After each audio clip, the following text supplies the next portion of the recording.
How to download Alight Motion on Android. So hello guys, welcome back to my YouTube channel. In this quick tutorial, I'll be discussing about how you can easily download and install Alight Motion on your Android device. So let's get started. So first thing first is head over to your Play Store and make sure you're currently logged in with your Google account on your Play Store and simply search in for the application that is Alight Motion.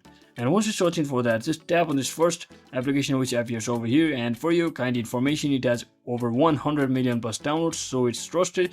So you can just tap on this install button to successfully download and install your Alight Motion application on your device based on your internet speed. It should be automatically downloaded and installed on your device.